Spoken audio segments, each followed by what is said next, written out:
really where the drama was. The 2 seed on the line in the late window yesterday. The Eagles were playing Washington while the Bears were playing the Lions. And the Lions had an early 6-0 lead. And then, Rex, here's your guy, Jared Goff, or Jahmyr Gibbs, to give the Lions a 2-score advantage. Yeah, I love this right here. And look, Gibbs is special. You get him isolated one-on-one, I don't care who you are, nobody can cover him. Lions, a very disappointing season, but they had a 16-0 lead to start the fourth quarter. And then, Dan, the Bears finally woke up. Yeah, Caleb started to play much more consistent from the pocket. He peeks to his right, finds Walker on the backside, second progression, ball comes out, beautiful touchdown. Then he's going to get Loveland. Loveland's become a guy, just that in-breaker, once again on time, a total weapon for this Bears offense. Brady made a Gronk comparison on the broadcast. That's going to set up this 27 yards for the score, and then they get in the red zone, and then it's Loveland for the touchdown, so it's 16-14, and then the 2-point conversion. D. Wood, how does Cole Kmet hang on to this, taking the hit he takes? Greeny, your guess is as good as mine, because he got shellacked on it.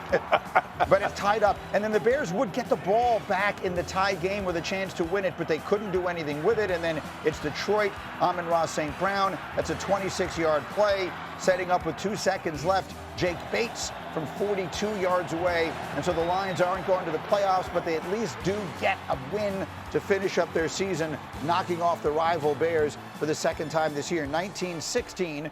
So that loss by Chicago meant that in a parallel moment, the Eagles with a win against the lowly Commanders would be the 2 seed in the playoffs. But with Jalen Hurts and company on the sideline, and after blowing a touchdown lead in the fourth quarter, the Eagles got the ball back, and it's Tanner McKee down 7 inside the final minute, but they were unable to put together a scoring drive. And so playing against a team that had nothing to play for and hadn't beaten anybody in what feels like forever, the Eagles wind up losing that game at home. And so what is the consequence of all of that? For Philly, instead of getting the 2 seed and being assured at least 2 home games, they instead fall to 3. They will get the 49ers, who are 6-1 in their last 7 games.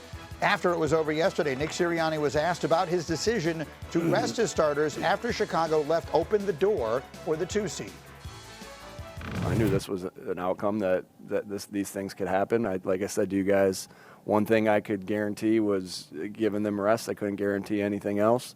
And us being healthy and going into the playoffs healthy is a big deal for us. And, that's served us well in the past. And so, again, I know there'll be debate on that, but, again, I have to do what I think is best for the football team moving forward, and that's what I did. That's the decision that he made. What do we think of it, Rex Ryan? Listen, I mean, he knows his team better than I do, but no way in hell. I'm playing my guys. And one reason why you've been so successful in the playoffs is you've been hosting playoff games. Mm-hmm. If you get the 2 seed, you have a chance, number one, to have all 3 games at home. And because if Seattle stumbles, which is absolutely a possibility, no way. And look at that number on your screen, Rex. Okay. Over the last 4 seasons, the Eagles have the 2nd best home record in the league. In their last 10 years, they're 7-1 in home playoff games. Right. So here's the, if you're going to defend the decision by Sirianni, and I will, I always say, we get to react to these decisions knowing everything that happened. Mm-hmm. He goes into it knowing he needs the Bears to lose this game to the Lions, and he needs to win his game, and he's running the risk that we're sitting here this morning, instead of critiquing him for giving up the 2 seed, we're critiquing him for playing A.J. Brown, who suffers an injury, or Jalen Hurts, who suffers an injury. You know what I'm saying? So I understand now that we sit here and no one gets hurt, and the Bears wind up losing, it's easy to say, see, you made the wrong decision. But you know what you could do? You could start it out. It's easy for me to say, of course, easy for all of us. Start it out, have you guys play a series or 2, get a lead.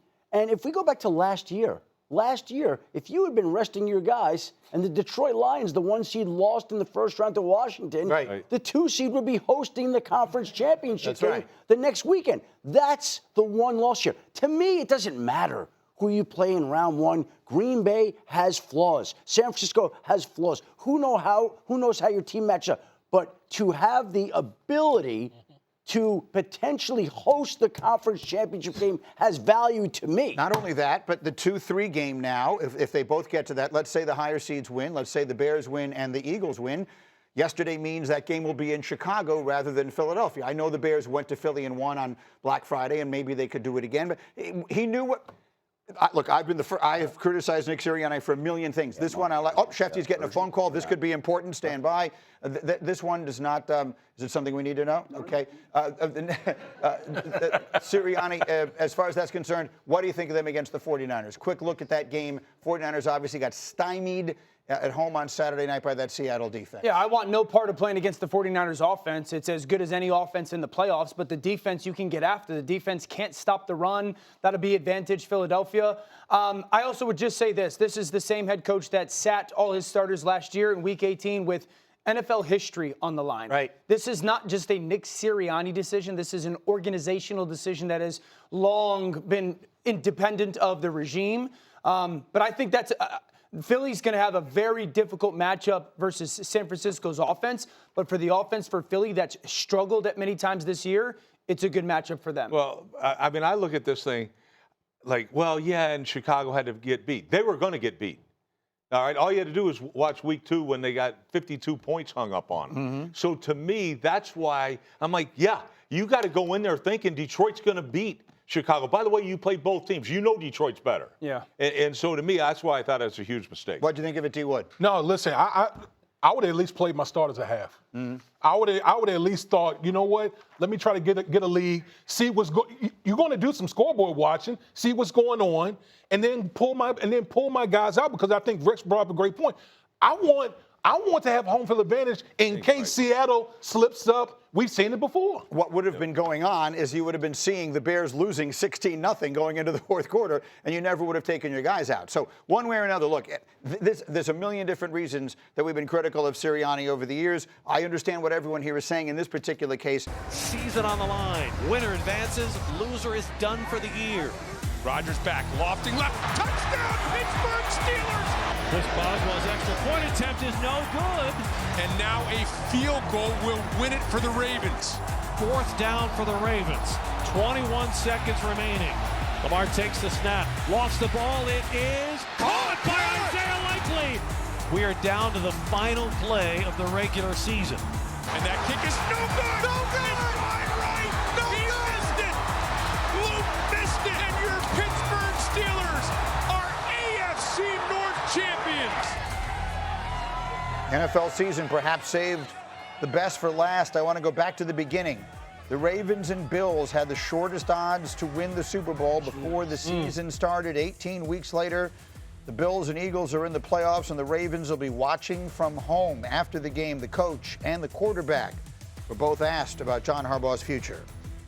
You feeling like you want another shot with these guys? Yeah, I love these guys. I love these guys. Do you want to see John remain the coach next year? That's you asking me about next year, Jameson. Like, I'm so caught up in what just happened tonight. I can't focus on that right now. I just told you. Like, he asked me, "Are you stunned?" I'm stunned right now. I'm still trying to process what's going on. Like, I know we lost, but what the that's all. Huh. Oh, I have a question. Yeah. If you were a head coach, you were John Harbaugh, and that was your quarterback, and he said that, what would you think? I'm done. And I mean, my thing is, like, it's not hard for the quarterback to sit back and say, you know what?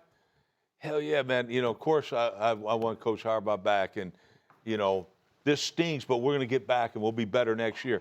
It's not hard to answer that question, even if you don't feel that way. Yeah. Even if you don't feel that way. And to me, this man has been awful good to Lamar Jackson. And for you to just leave him out there like that, I think it's BS. I really do. And look, I think Harbaugh's is probably gone.